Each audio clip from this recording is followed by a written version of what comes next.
और अगप्पे Bible institute 10 साल पहले मुंबई में छोटी सी शुरुआत किया। कल हम लोग 10 साल उसका सेलिब्रेशन कर रहे हैं। मुझे खुशी है, होली वेरी विलेज में जब शुरू में एक छोटे से कमरे में शुरू किया था, मैं भी उसमें एक पार्ट था और तब से लेके अभी तक इसमें पार्ट लेने के लिए प्रभु ने सहायता किया।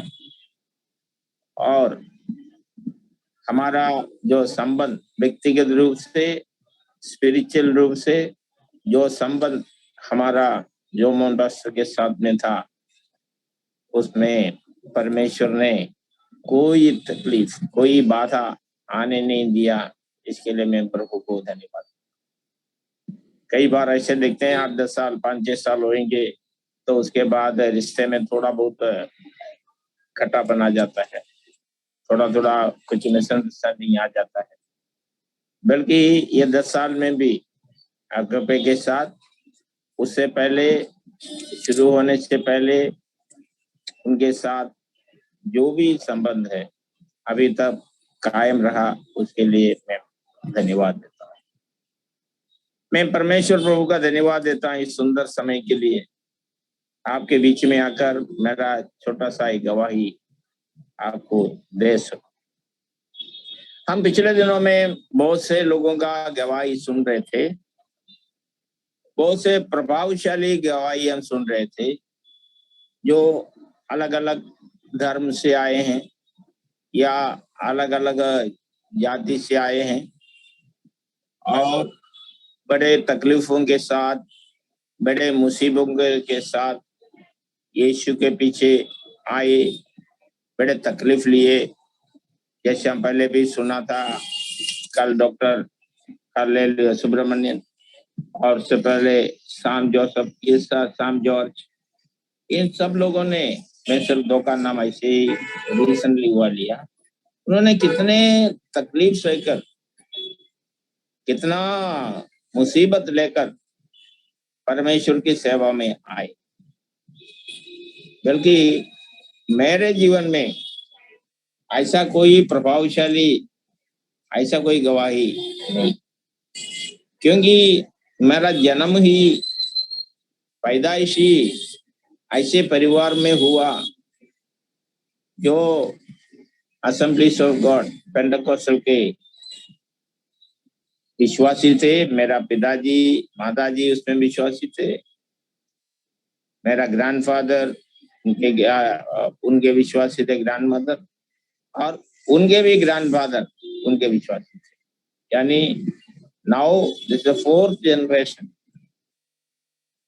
we are in Pentecostal churches, Assemblies of God, and hence इसलिए हमें ऐसा कोई तकलीफ सखाया, थोड़े मुसीबत उठाया, विश्वास करने के लिए कोई तकलीफ हुआ, ऐसा कोई गवाही के लिए, क्योंकि हम मसीह परिवार में थे।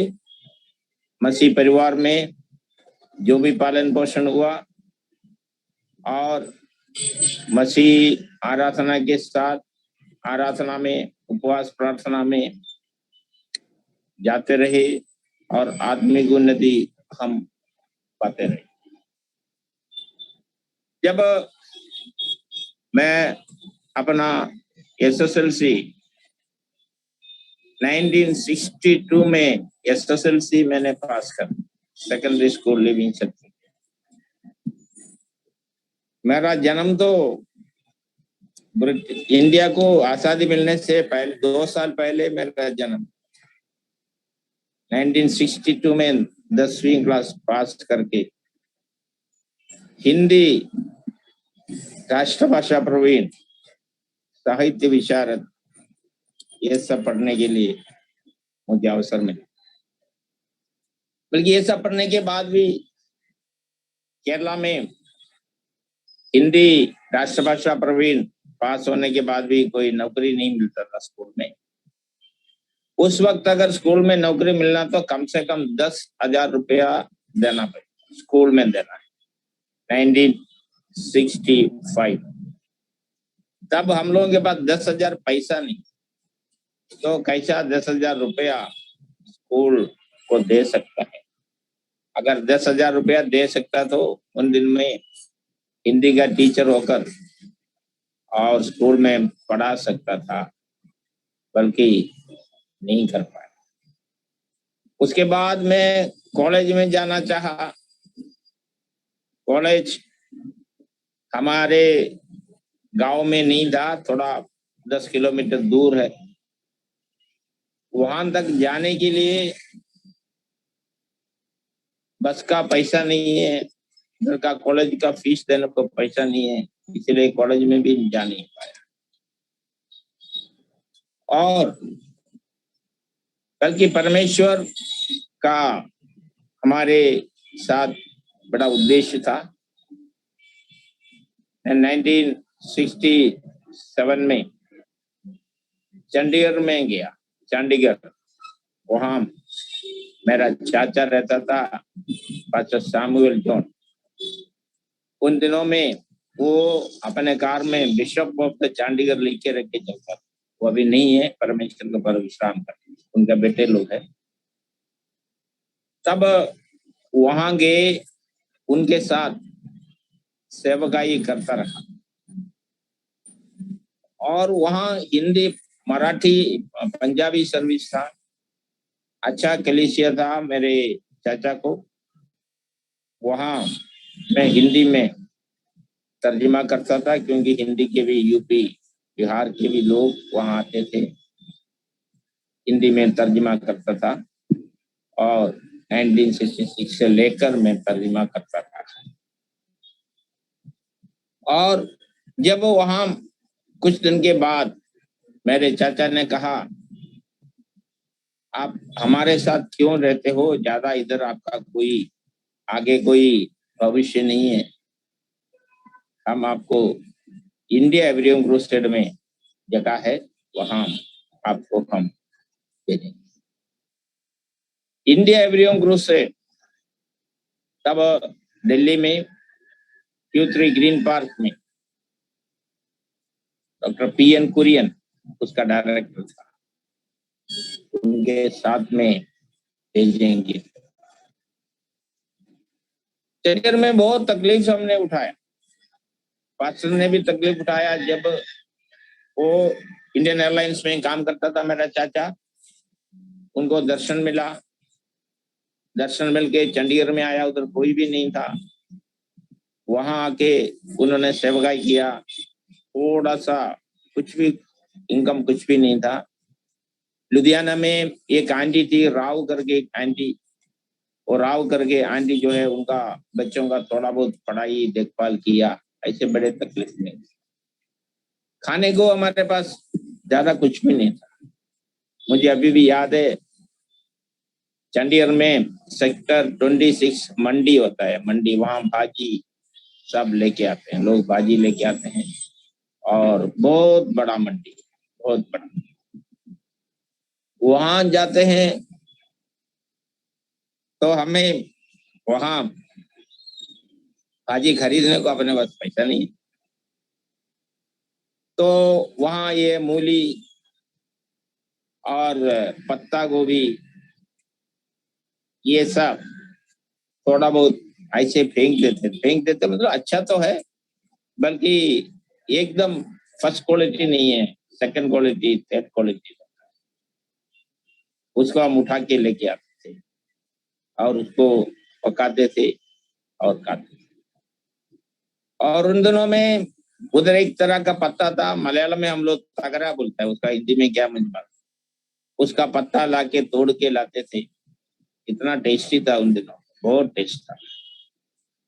वो पत्ता खाकर करीब करीब 1.5 साल उधर अपना जीवन बिताया।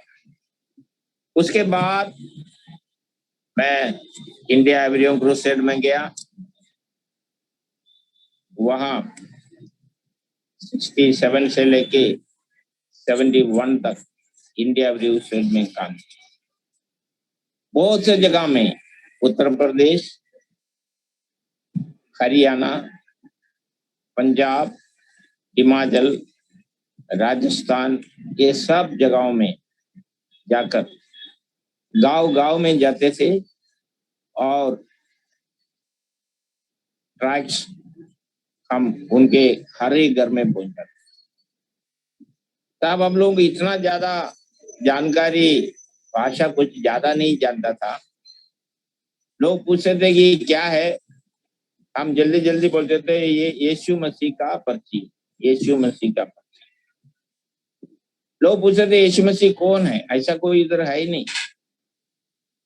तो उनको हम थोड़ा बहुत समझाते थे और हर एक दिन में कम से कम 2 गांव में जाकर, किसी गांव में 5000 घर रहता है, किसी गांव में 200 रहता है, किसी गांव में 400 रहता है, ऐसे बड़े बड़े गांव में जाकर सुबह निकलते हैं, शाम तक ये प्रभु का वचन बांटते हैं और वापस घर में आते। इंडिया एवं क्रूसेड का ये उद्देश्य था, पूरे भारत में या पूरे विश्व में सब लोग एक बार यीशु मसीह के वचन को सुने, यीशु मसीह के वचन को पढ़े, यही उद्देश्य से वो कार्य कर रहे थे।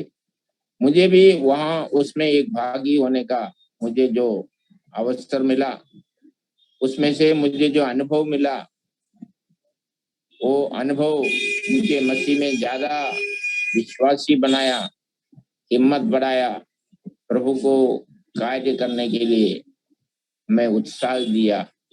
उसके लिए मैं प्रभु का धन्यवाद।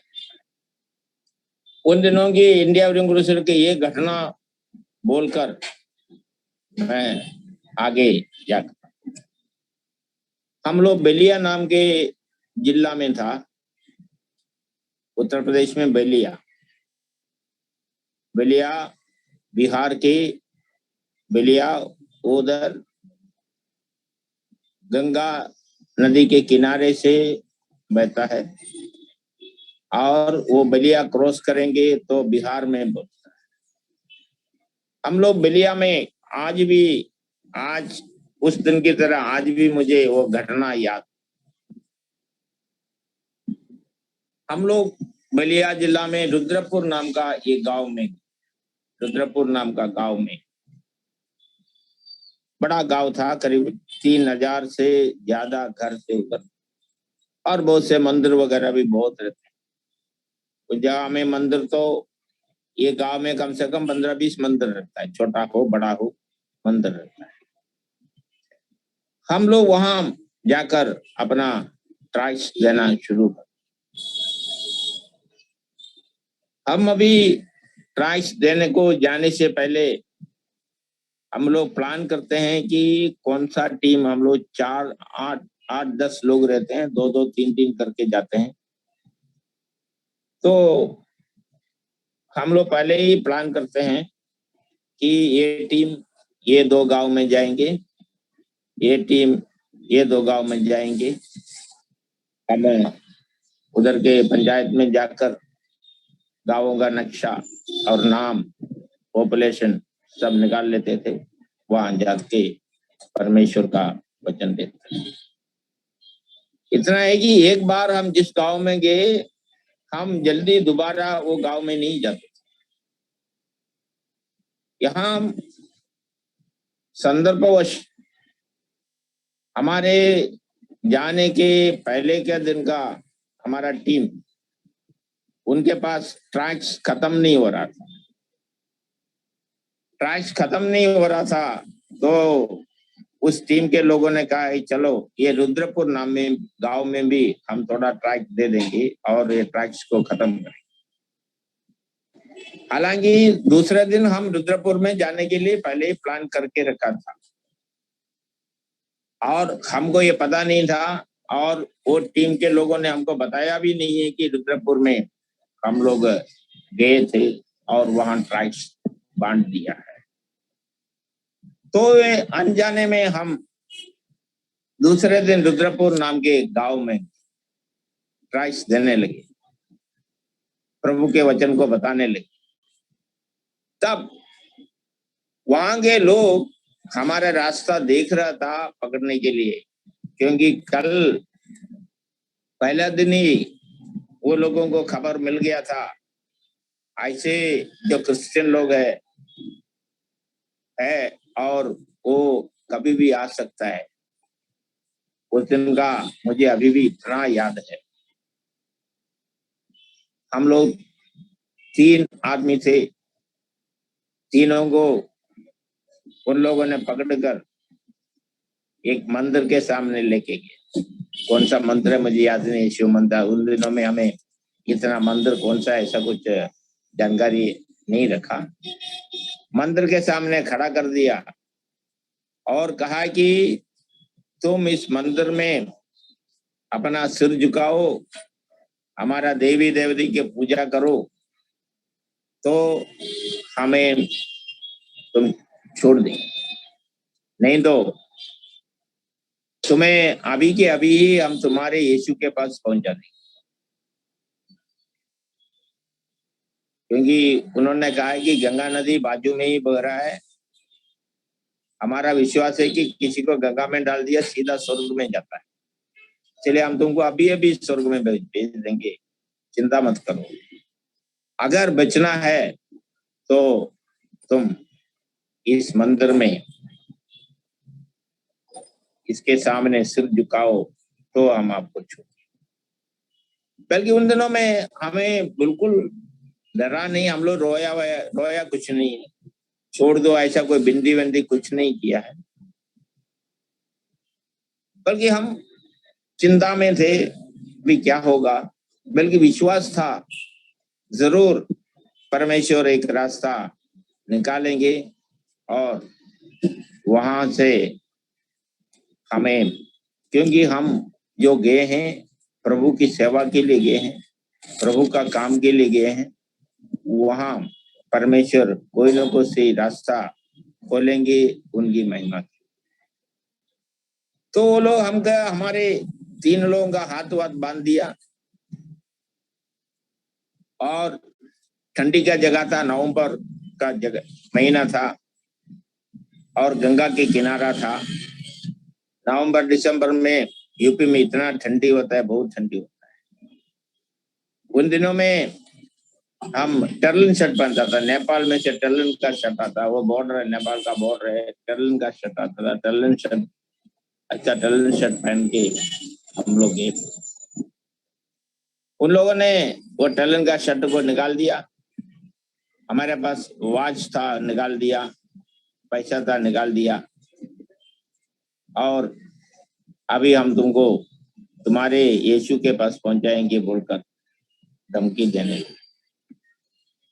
बल्कि इसमें ये हम लोग 2 मलयाली थे और ये हिंदी वाला। ये हिंदी वाला रोशन करके एक आदमी था, उसको परमेश्वर ने क्या बुद्धि दिया हमें समझ में नहीं आया। ये लोग इधर उधर से, वो तो वहां से भाग, रोशन नाम का आदमी वहां से भाग।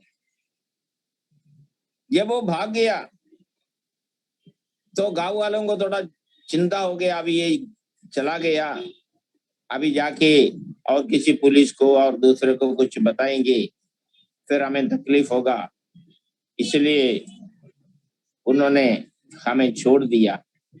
बल्कि हमारा पैसा, हमारा शर्ट, स्वेटर सब निकाल दिया और रुद्रपुर गांव से बेलिया के शहर में, डिस्ट्रिक्ट में कम से कम 20 किलोमीटर 20 किलोमीटर की दूरी।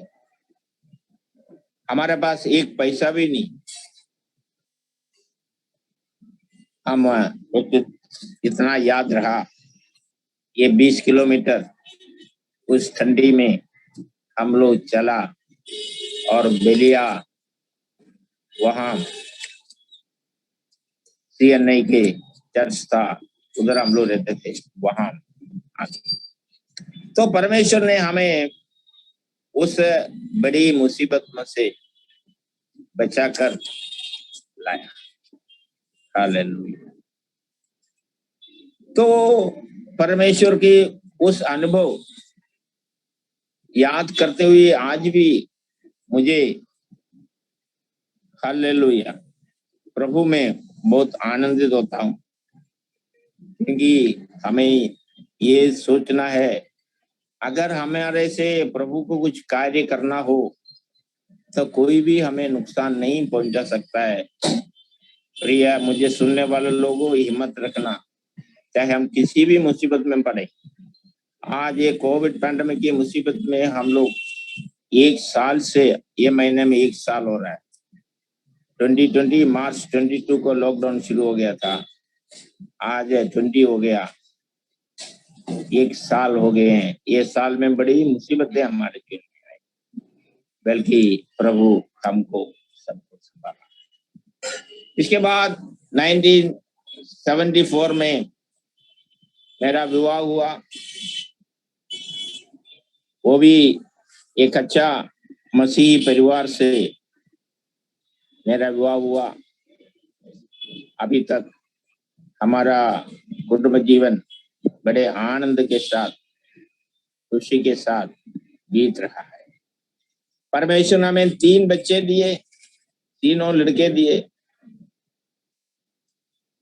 तो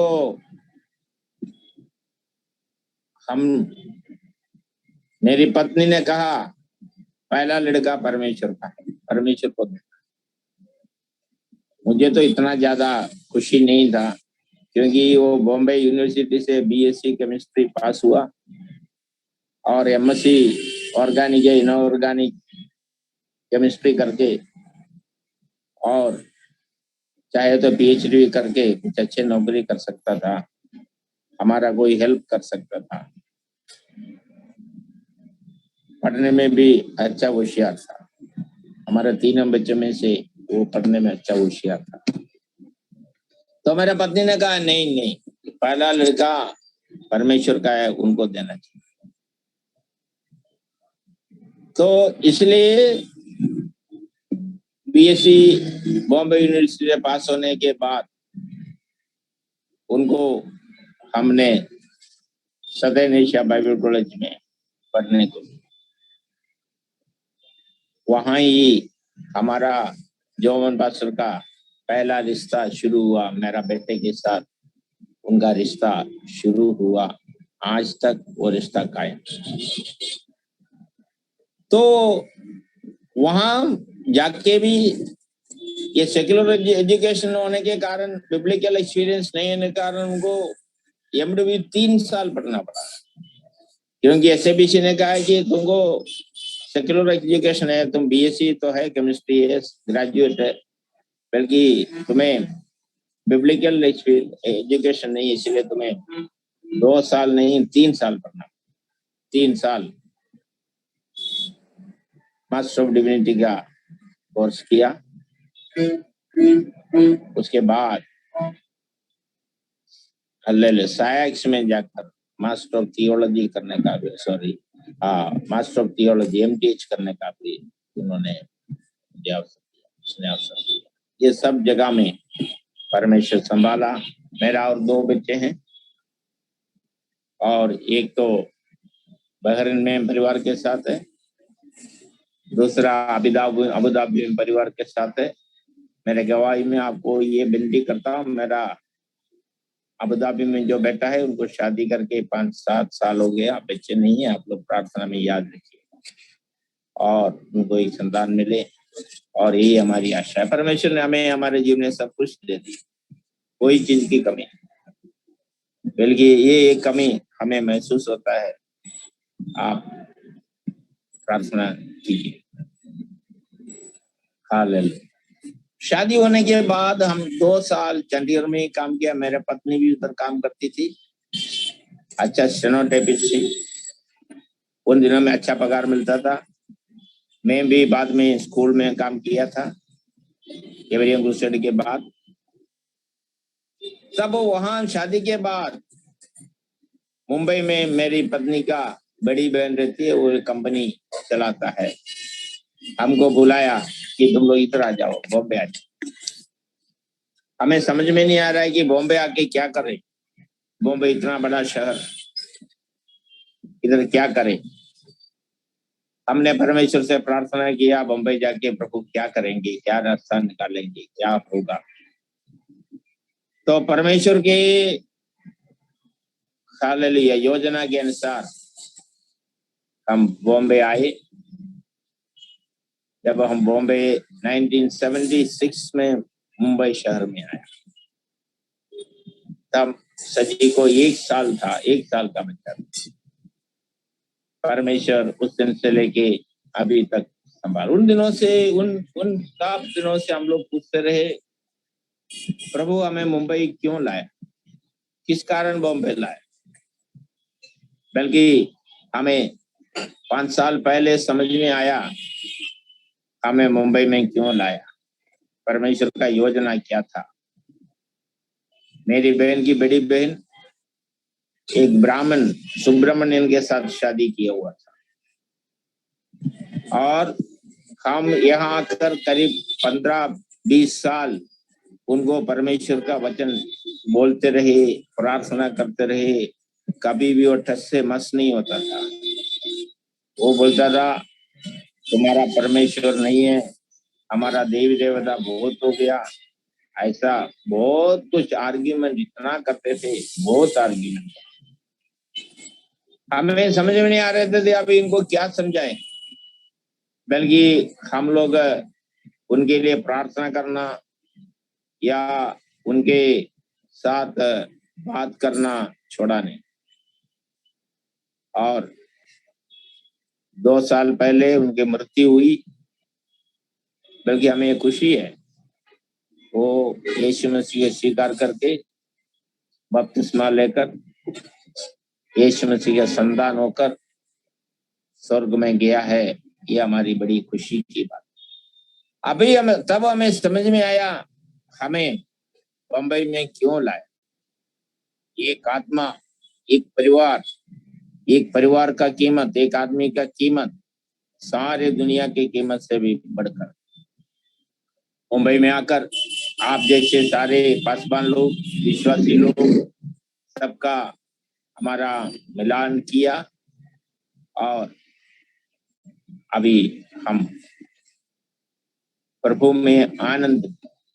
और जैसे जोमन पास ने कहा मास्टर ऑफ डिविनिटी MD पढ़ने का जोमन पास ने भी एक अवसर दिया, सीनियर कोटा में हमें मिला। हालेलुया। अभी परमेश्वर की इच्छा हुआ तो आगे आने वाले कुछ महीनों में ग्रेजुएशन होंगे, और उसके लिए आप लोग प्रार्थना करिएगा। अगर आपको कोई समय मिले तो आकर उसमें शामिल भी हो जाए। परमेश्वर आपको बरकत दे। 1-2 बात बताकर मैं अपनी बातों को खत्म करना चाहता हूँ। ये तो मिशन वीक था, मिशन। हालेलुया। हम देखते हैं मिशन शुरू होता है, यीशु मसीह ने मत्ती सुसमाचार 28:18-20 कहा कि दुनिया के हर जगह में जाओ, सुसमाचार का प्रचार करो। जो विश्वास करें उनको बपतिस्मा लो और उन्हें चेले बनो। यहाँ से मैं 3 बातें देखकर मैं बंद करना चाहता हूँ। यीशु मसीह ने कहा कि सारे पृथ्वी और दुनिया का अधिकार मुझे मिला है, मैं तुम्हें भेज रहा हूं। तो पहले यीशु मसीह ने हमें अथॉरिटी दिया, अधिकार दिया। किसने अधिकार दिया? जो अधिकार पाया हुआ यीशु मसीह ने, जो मृत्यु के ऊपर, शैतान के ऊपर अधिकार पाया हुआ यीशु मसीह ने हमें अधिकार दिया। हम वैसे नहीं गए हैं, वैसे नहीं मिशनरी का काम कर रहे हैं। हम मिशनरी का काम इसलिए कर रहे हैं, एक अधिकार है हमारे पास। किसने अधिकार दिया? यीशु मसीह ने अधिकार दिया। यीशु मसीह ने कहा आकाश और पृथ्वी का सारा अधिकार मुझे मिला है। वो एक अधिकार हमें मिला है। दूसरा में मान देखते एक असाइनमेंट दिया, एक अथॉरिटी, दूसरा असाइनमेंट। क्या है असाइनमेंट? क्या है? हम किसी मिनिस्टर या कोई भी जगह में कलेक्टर या किसी को भी वोट लेते हैं तो उनको एक अधिकार दिया जाता है। अधिकार नहीं होगा तो कुछ नहीं होगा। अभी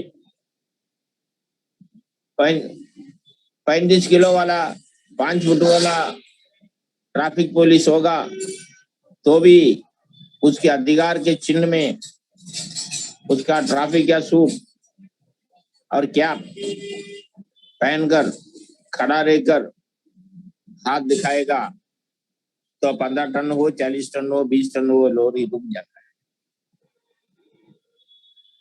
वो सिर्फ 50 किलो वाला आदमी है, 5 फुट का हाइट है, देखा जाए तो कोई अधिकार नहीं, कोई ताकत नहीं, बल्कि जब वो यूनिफॉर्म में आता है तो हाथ दिखाता है, गाड़ी रुक जाता है। इसी तरह हम जाते हैं, हमें अधिकार, यीशु मसीह ने हमें अधिकार दिया है, उस अधिकार के साथ हम जा रहे हैं। First thing authority, second thing assignment. क्या है असाइनमेंट? किसी मिनिस्टर को वोट लेते तो उनको अधिकार भी है, असाइनमेंट भी दिया जाता है। देश को देखना, न्याय से कार्य करना, सबको संभालना, ये सब उसका असाइनमेंट रहता है। तो यहाँ हमारा असाइनमेंट क्या है? हमारा असाइनमेंट है, जाओ सुसमाचार का प्रचार करो, जो विश्वास करें उन्हें पिता पुत्र पवित्र आत्मा के नाम से बपतिस्मा दो। ये हमारा असाइनमेंट है। अथॉरिटी, असाइनमेंट और एश्योरेंस, गारंटी।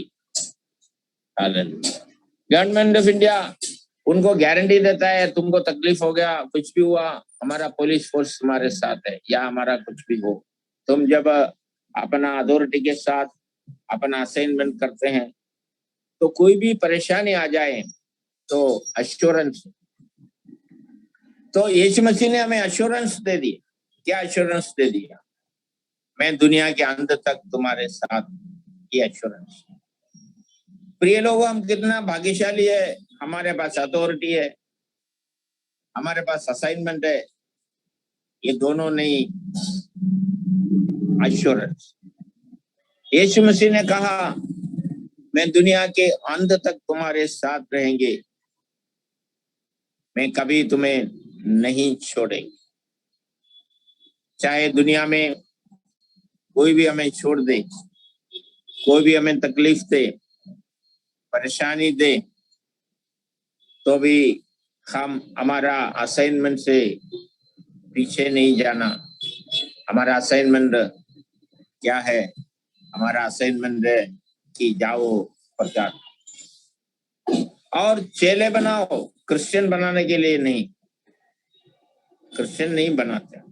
कई लोग, हम जब गांव में जाते हैं तो बोलते हैं तुम लोग सबको क्रिश्चियन बना दे, तुम धर्म बदल दे। हम उनको ये बताते हैं, हम धर्म नहीं बदलता किसी का, हम उनका दिल बदलता है, धर्म नहीं बदलता है। धर्म हो कोई भी हो, बल्कि उनका दिल बदलता है। आज इस दुनिया में, विशेष करके हमारे भारत में, बहुत से ऐसी समस्या चल रहा है। हमारा असाइनमेंट हम कभी न भूलें, हमारा अथॉरिटी हम कभी न भूलें, और हमारा एश्योरेंस, यीशु ने कहा, मैं तुम्हारे साथ रहेगा, दुनिया के अंत तक मैं तुम्हारे साथ रहेगा। तो उस एश्योरेंस के साथ आज रात के समय में हमारा एक एश्योरेंस है, दुनिया के अंत तक परमेश्वर, एक गारंटी है, यीशु मसीह हमारे साथ। हालेलुया।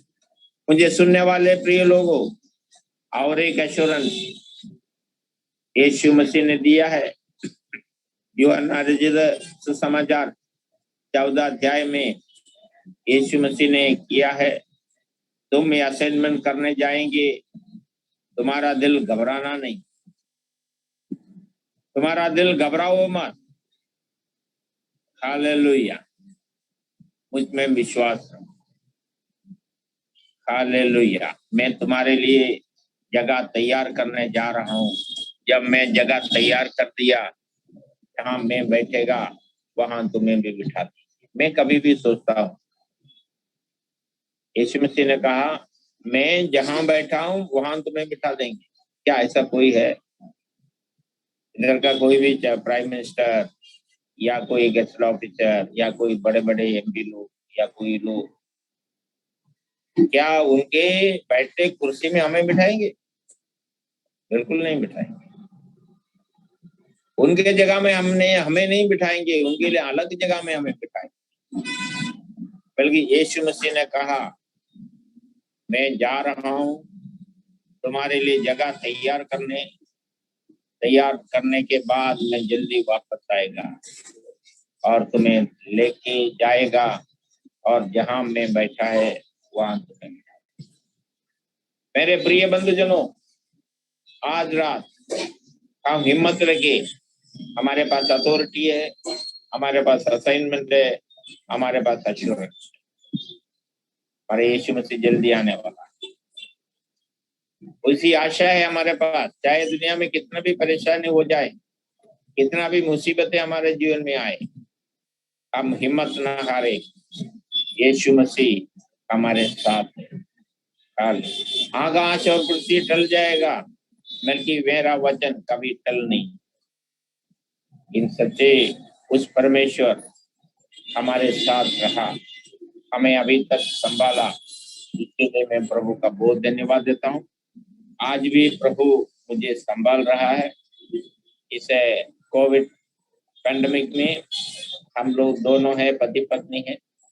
हमारा इस एज में भी पिछले 1 साल परमेश्वर ने हमें संभाला। हमारे सोसाइटी में कई जगह में हमारा जस्ट नेबर वो भी कोविड में थे, बल्कि हम घबराए नहीं, बल्कि परमेश्वर से प्रार्थना करते रहे और परमेश्वर ने हमें छुटकारा दिया और अभी तक संभाल कर रखा।